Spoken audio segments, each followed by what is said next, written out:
7th.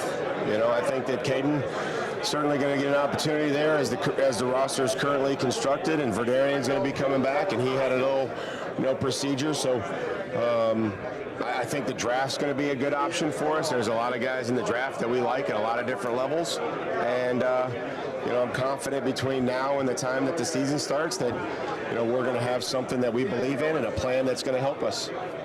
What's your excitement level getting Stefon Diggs? Well, Stefon brings an energy to him. I think that it's fun to coach players like that, and guys that have a confidence to them, that understand the game of football, that have been around, that has developed. This isn't like a first-round draft pick. Stefon went later in the draft and continued to improve, and has done that. Has been productive each and every year. But I love his energy. I love our conversation so far, and looking forward to getting him back there and helping him recover from the surgery. Back to that question that Karen asked about left tackle. What about in the draft, in the early portion of the draft with Will Campbell? I know that you guys have met with him a little bit, and also Membu. What do you think of those two prospects specifically? Well, I think they're great, young, talented players that have great film. Will's got a lot of snaps at left tackle.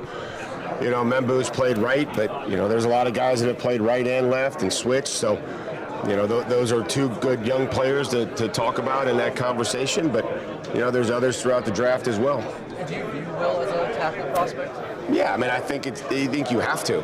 I don't understand how you could watch him play in the SEC, which is the best conference in college football, against guys that are going to get drafted at that position. So I don't think you have to project it. You can just actually watch and say there's the snaps at left tackle, evaluate it, see what you think.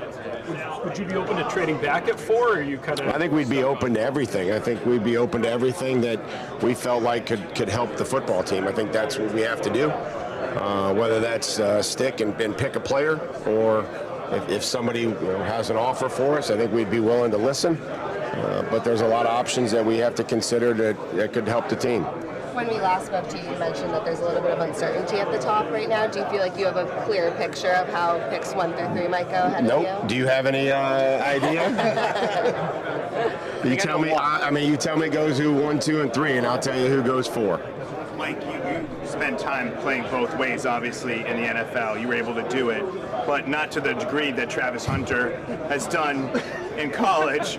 So how difficult is it for him at the NFL level to play both ways, the same volume, the same productivity, or do you have to evaluate him as just a corner, just a wide receiver? I don't know how anybody could say how hard it would be. We've never seen a player, necessarily do it. I think that there are some things that he can improve on by, probably concentrating on more than just on one position, but never going to put any restrictions on Travis or any player. We try to, as much as they can handle, that we're going to continue to put more on their plate. And so if he were on our football team and he showed a great skill at one position and was starting to really do well in his conditioning, and it didn't fall off and it didn't drop, we would be open to playing everybody that we had at more than one position. Anything that would help the football team, I would be all in favor of. Does he have to have a primary, though, a primary position? Well, I think to improve, I think there has to be a primary focus. Just to be able to get some of the details that are going to be required at this league. So, we'll see, once everybody's on our football team, where they end up playing or where they end up starting out and practicing. Mike, there's a report about Diggs that he could be ready for week 1. As far as your evaluation of him, what's a realistic timeline for him to be ready? Try to stay away from timelines and predictions. I know that he's working hard to get back, which is exciting. I think it's, by all accounts, everything is on schedule, and we feel good about where his rehab is and what he's doing. But I think with any injury, I'm never going to put a timeline on it. I don't think it's fair, to the player. What one person's MCL injury may be is not the same as another player's injury, that everybody recovers differently. So as long as they're working hard to get back with every injury, that's all we can ask of them. And I just don't think it's fair to put a timeline on it. Mike, Stefon described that visit as a kind of get-to-know-you process. What did you learn about him in the day and a half that you spent together? All the things that we've talked about before, just his presence, the energy, the knowledge of the game, his ability to talk through things and talk through his rehab and his plan and how he prepares for the game, how he the relationship with the quarterback and all those things that we've worked through over the course of a couple days. And again, it was an easy visit. The conversations were easy. Nothing was forced. And so looking forward to moving with him on our roster. Mike, at number 4 overall, will you guys wait and need, or is it just all about taking the best player available? I just think you have to be careful. Hopefully those two things can come together and align when you're drafting. But we certainly want to add premium players at the top of the draft and throughout the draft. That's our goal. Mike, you guys let some leaders from last year go between David Andrews, Jonathan Jones, Dietrich Wise, and Juwan Bentley. What do you envision the leadership in the locker room look like this year? I think that there's going to be opportunities for everybody at whatever, if they've been in the league 8 or 9 years or they've been in the league 1 or 2 years, there'll be some rookies. There'll be plenty of opportunities for guys to lead and create a new identity for us and this football team moving forward.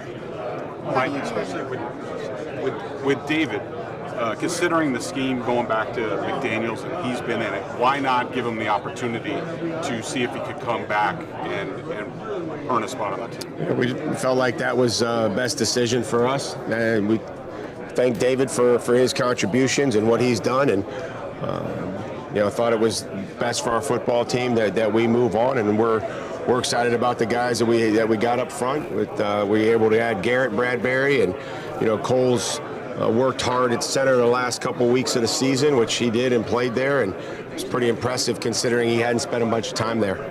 Will you keep Cole at center? Is that the plan? I think he'll work on the interior 3, but I think to give him an opportunity to compete at center and build off of what he did at the end of last year. Mike, how much of the guys that Ben mentioned that you guys decided not to bring back, were those all individual football decisions, or collectively did you feel like you need a culture reset in that locker room? No, I think those are all individual decisions. I think that something that happens.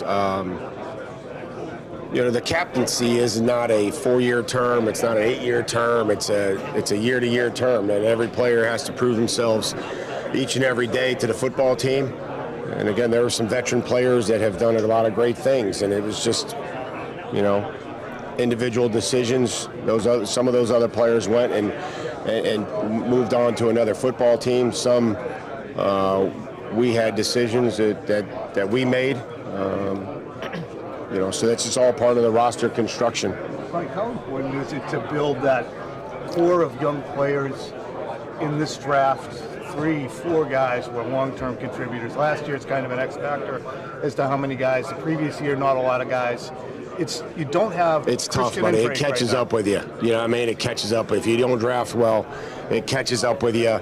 You got to chase in free agency, and you got to be perfect. And so, the draft is critical, right? To be able to find players that fit a role. And you develop them, and then you decide to retain them and build through the draft because you know the person and the player can really excel in your program and what you believe in. So you got to draft well. If not, it catches up with you. It can't be 1 guy a year really either, or 2 guys a year. It has to be. You can't get all 10 or whatever. No, but you have to have the volume of that draft, or if you're going to go up for players. You got to be convicted on them because of the capital that it's going to cost you to go up and get them. Which player that Tush Push being highlight discussed, what is your view of it? Do you think it should be banned? Well, what I think we should not do and be careful of is, there's a lot of different plays that you have to defend that the offense does well, and that particular play, you have to defend it. It's also tough to defend Lamar Jackson when he runs the ball. So I'm all in favor of getting rid of those plays that are tough to defend. But, we just try to focus on what the rules are and try to use them to our advantage. Mike, with where do things stand with Christian Barmore? As far as Just his availability. well, he's by all accounts, I think, going to participate in the voluntary off-season program. Voluntarily be there. This is my point, to see how many times I can say the word voluntarily in a 30-second hit. But I write a letter voluntarily to the players and making sure that they voluntarily read it and voluntarily show up. No. He came in with an injury. He popped in the other day to see the doctors. Okay. And I knew Christian from when I saw him at Alabama. Yeah. Haven't really had any interaction with him. And when he walked into the training room, all the trainers and just his energy and presence, so I know that he's feeling better. We'll continue to evaluate him. It's something very serious. We take the health of our players extremely serious, especially when you're talking about something like blood clots. And we're going to have a great plan for him. We're going to do right by him, whatever is necessary, however we can get him to help us, based on days of practice, based on everything that he needs. And we don't have that plan yet, but we're continuing to work through it. Right, you mentioned Kaden Wallace on the first answer, and he was interesting last year because he played mostly right tackle at Penn State. They sort of played him both sides, and then he had the injury. Yeah, he got hurt. 4. And I think by all accounts, you try to, offensive linemen really can't play special teams, right? They're not a contributor. You're a tight end, you got a running back, you got a linebacker. Some of these young players, they can get their feet wet, they can develop on special teams, gain a confidence going out and doing those things on special teams. And Kaden, they were trying to do that from the XL tight end. And he was doing a nice job. He was playing physical, doing a nice job, and then got injured. And by all accounts, worked extremely hard through that process to one, get back, but also to train while he was out. So looking forward to working with him. And again, we're only going to evaluate what we see going forward. We don't care how you got here. We just care what you do when you're here. So whatever they are coming in there, when we see them, we'll evaluate them, we'll work with them, and we'll try to have a role or a vision for him. My one follow-up on him, is there any thought to just letting him stay at left just because he had never really played it before? I mean, Would you that's do something that? to consider. We're going to consider everything once we get everybody in the building and figure out what's best for the player and what's best for the team. Speaking of tight end, what do you think of Tyler Warren? I say just build the whole offense out of tight ends. But how many tight ends can we play, right? Those guys aren't young that you have. No, I mean, I think that we would love to add as many good football players or have that play style, and you certainly watch Tyler and his play style and his demeanor, and having met with him at the Combine, I think he's a wonderful prospect. And I'm all for playing and acquiring as many tight ends as we can possibly get. So sign me up. Bring me as many good tight ends as you have out there, Tommy, and we'll find him something to do. With Juwan Bentley, what went into the decision to release him? These are difficult decisions, Doug, and players that have been here for a while and made great contributions to the football team before I was here. And so that I know that the Kraft family and the organization appreciate everything that they did. But these are decisions that we don't take lightly, and these are tough personnel decisions that we have to make. Once we come to that conclusion, we'd be as honest and direct to the player that we can, thank them, and that's what we did with Juwan. Talking about Kaden, Layden Robinson last year sort of started at right, finished at left guard. Where do you view him? Will you stick him at one spot to start this offseason? Yeah, I do think for for some of these interior offensive linemen, it's critical that there is a level of versatility, that they can play multiple sides. It's just tough to be so specialized, and we'll give an opportunity to compete. But I do think for some of the interior players, and again, you're going to have to evaluate who the swing tackle is, and some of those guys during the game that can cross-train and be at a left side and a right side. And so Layden was able to get some quality snaps last year, had some good snaps on tape, had some snaps that he'd like to have back that he can improve on. but there has to be some versatility inside once you start getting to the games. Mike, I know you mentioned kind of half joking, give me as many tight ends as you get. April 7th is coming up, and you to implement the new offense with Josh. Do you have a better vision of what that offense will look like, given the additions you've had in free agency and the roster's mostly put together? I mean, I think we're so far from game planning right now. I think we're just putting the base stuff and putting what we believe in as far as the way that we want to play, the style, the things that I believe in. You know, playing with the technique and all the details to the play. So we're not going to overload guys. We've got time.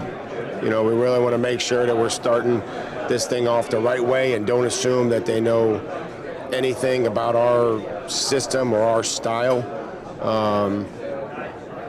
But it'll always be multiple, just like it was. I mean, there's going to be, opportunities for, 2 backs in the backfield, for multiple tight ends on the field, having with 3 wide receivers and, talk about the run game. I think, being able to have some multiplicity and not just get married to one particular style, I think is important. But we always want to be able to create some conflict with the defense and have multiple ways to do that, whether that's going on the ball, whether that's being able to shift in motion. And again, once we see what our players can handle, I think that's the level to which we take the offense, and how quickly we do it is on them. Mike, is the plan to go with Spillane at Mike linebacker, sort of like a green dot guy, and what do you like about him in that role, if that's what it is? Well, a lot of production. I love the person, love what he's about, but a lot of production. The last couple years, I think his ability to get his hands on the football and passing game is something that we valued. His ability to play 3 downs. He did that for Vegas, is something that is critical. And we haven't passed out the helmets with the headgear or head system, coach the quarterback yet. So I don't know where that's going to fall, but I would imagine that he'd be one of the players that we would consider to be able to do that. This might be kind of a dumb question. We're going back to the offense. Like the rest of these questions. The Patriots have never had a passing game coordinator, so I'm just kind of curious how the logistics of that work. Does Thomas kind of draw pass plays, bring them to Josh, or how do you envision that working between the two of them? That system has been pretty fluid here with Thomas and Todd Downing and Josh. Those guys have worked together well with Ashton Grant.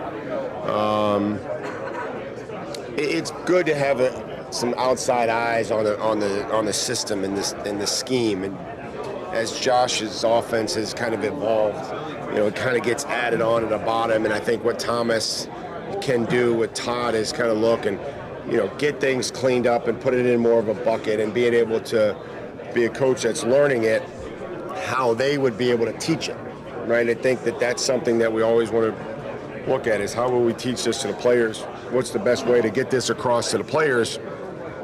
Having fresh set of eyes with Thomas and Todd and Ashton or Tony Dews allows them to say, hey, Josh, let's clean up this, or this is how we did it with the Rams, or this is how we did it with the Jets, or this is how we did it with other places. And then they go through this process, and we sit in there and we look, and we can call this we call this family here. We got all our in-breakers. We got all our 3-man concepts, or whatever it may be.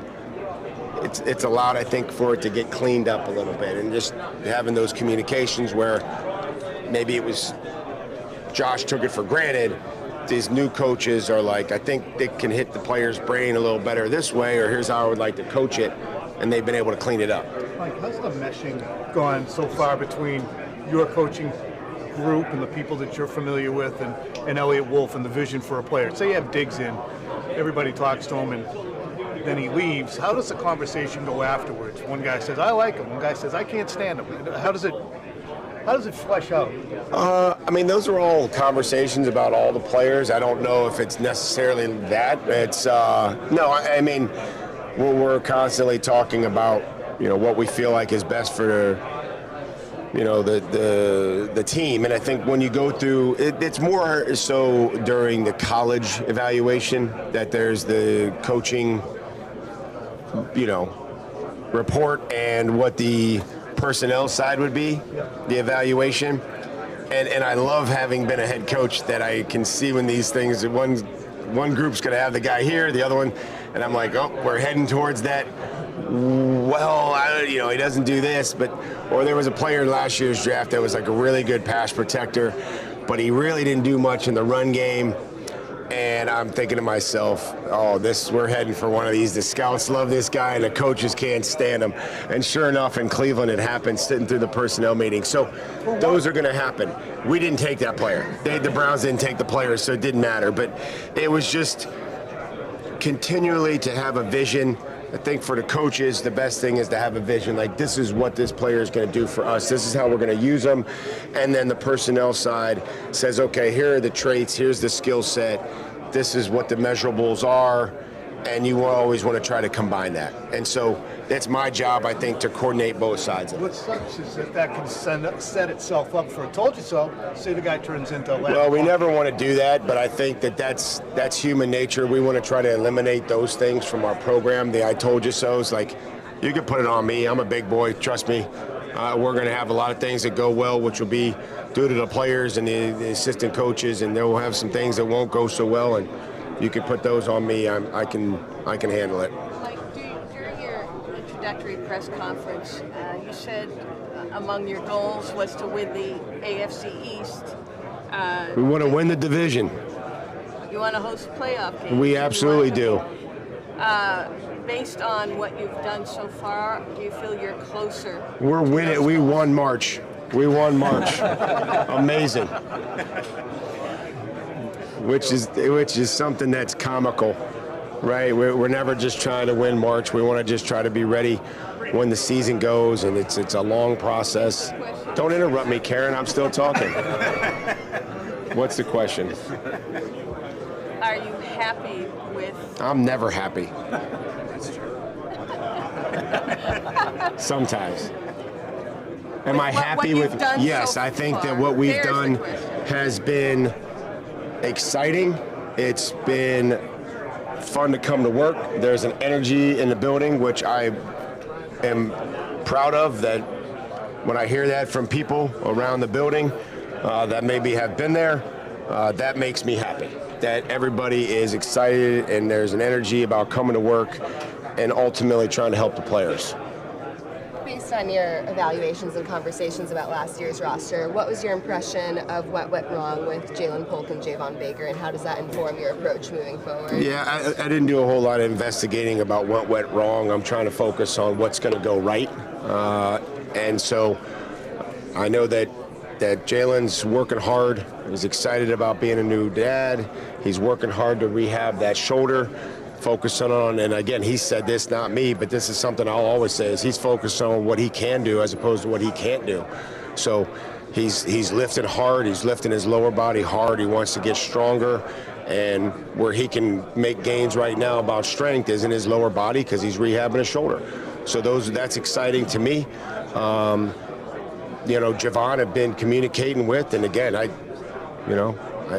I'm excited to get these guys back whenever they come back and get going. Like, we're going to evaluate them going forward, not anything that happened. And if there's things that we can try to, eliminate from last year, we've had those conversations, and whatever their frustrations were or whatever things that did or didn't happen, we're moving forward with what we see in them and the excitement that they have. And so the more excited they are about learning, we'll be just as excited about teaching them. Mike, on the young receivers you just talked about, and also the offense, right, with Josh, you know that offense, you saw it for years with Tom. It's been difficult for young receivers, to be able to pick it up with the sight adjustments and some of the other stuff. So how close is this offense that Josh is going to run going to be to what he ran when Brady was there? Or will you make changes to make it easier to pick it up? There'll be changes. There has to be changes, right? There has to be. We have to start somewhere, and to say that Drake is going to be, similar to somebody else in his system after 5 or 6 years, I don't think that's fair to say. So, we're going to start with a foundation, and those are the most important things, and building and making sure that the receivers, we're not just going to go past something because it says it on the schedule. Like if it takes us an extra day, then it takes us an extra day. If it takes us an extra week to get the first couple installs in, then that's what it's going to take. We're not just going to gloss over things. We believe strongly in teaching and helping those players and figuring out how they learn best and making sure that we're doing everything we can to give them a chance to help themselves. Mike, Joe Milton, just curious your thoughts on him, and if there's any sense from conversations with other teams that you might have an asset there that could have value to, in any potential discussions with other teams. Yeah, I think Joe's did everything that they asked him to do last year. It sounds like in conversations that he worked extremely hard. And that's tough when you're a quarterback. Everybody wants to play. Everybody wants to be the starter. And that's great to have that attitude. And he was ready for his opportunity there late in the season, which I commend him on, just like I would any player that sat there and went through a long season, a difficult season, and then got the opportunity, went out, won a football game, played well, helped his team win, and then where that leads to, we'll see as the draft approaches, or where Joe is on April 7th to start our offseason program. But you have to give Joe credit for being ready to go, going from the third quarterback to being able to win that football game and stay ready and stay hungry. What about that game? Your life would be easier for you right now had they lost. Are you happy that they won, given that as a coach, as a player? As I mean, it's a difficult season, and you want to compete and fight. That those players out there were doing everything that they could to win a football game, and I think that's the mentality, that's the environment that you want to create. So to say that there's any other reason, I think that's not what you want to create. And somebody has the first pick, somebody's going to have the second and the third, but those players, man, it's put yourself in their position like that, to get that opportunity to go out there and play and to compete and put tape out there like that. That's important. That's important for their career. That's important to instill that in a football team, and I don't think you could have it any other way. So I'm proud of all those guys that did that, and they fought and they won a football game. Mike, you guys matched the offer sheet on Christian Elliss. Why was that important for you guys to do? Well, and this was a difficult decision. It was one that we, ultimately decided that a young ascending player that has a skill set and speed and feel like he can do a lot of different things for us, and that his arrow was up, and that we felt like we wanted to keep him on the roster. So in order to do that, we had to match the offer sheet, and Christian is excited by all accounts to be back. We're excited to have him. This is a player, the more he played, I think the better that he got. Was very good on third down and fourth down, and then first and second down, the more he played, the better he got on first and second down. Mike, joint practices this summer, anything set in stone there? Still waiting for the NFL, but have had conversations with Minnesota. Washington, I think, would like to come up. We'd love to go to Minnesota if the NFL gives us those opportunities. What draws you to Minnesota? Cheese curds. We practiced with them a few years ago in Tennessee. It's a nice setup. They got a beautiful facility. There's a hotel close by. You can walk to the field. Just have enjoyed working with Kevin and B-Flow in their team. But what are the most important things you have to do leading up to the draft for you personally, the next 4 weeks or so? Just have enough exposure with those players in the first few rounds that we see, the top 100 and 150 players that, I got to have enough exposure. And our scouting department has done a fantastic job. Our personnel department with, Elliott and Ryan and Cam Williams helping us through there, Matt Groh, everybody, getting out and going different places and bringing guys in on 30 visits and making suggestions like, hey, what do you think about this guy coming in? Let's get some more information on this guy. And so I've loved where the process has been. We worked well through the free agency process of being able to have a plan, being able to pivot off of that, move quickly, be decisive. Those were some things that we're really excited about. And I think the balance for me is just making sure that I'm doing everything I can with our current players, but also making sure that I'm staying up on the guys that we may add to our football team. You guys haven't signed a running back yet. Is that an area you like to address in the draft? I think so. Having a good young runner, something that's potentially something that we would like to do. I thought the guys coming back, I think Ramondre and Gibby, I think obviously we're a good 1-2 punch. People are going to talk about Ramondre and putting the ball on the ground, and he knows that, but we'll help him there, and we'll also, we're going to help make sure the other 10 players know that their job is to protect the guy with the ball as well. There were some opportunities on there for me to teach the other guys that, that second guy in, the guy you don't see is the one that's making the fumble or causing the fumble. And so it's a great opportunity for me to show those other players that their guys, the one coming in there to knock the ball loose. And so is that going to all be on the running back? No. It's going to be on the guy that's letting his guy get in there and make the hit. So those are great opportunities for me. But we'll love to add good young players on offense and skill players. How was it personally felt coming back here? Is it like you remembered it for you and your family? And isn't that a nice question, Dan? Yeah, it's exciting. I thought that there'd be some new faces, but unfortunately there's some of the same faces that have been there, like some new ones. But it feels good. It feels good to be back there. I'm excited to come to work, and I'm looking forward to this thing getting going. Can't wait to work with you, Tom. It's going to be great. It's been fun already. I wish they had the still that. Make sure you use the styrofoam so I can poke a hole in your coffee cup as you sit there and hold your coffee cup.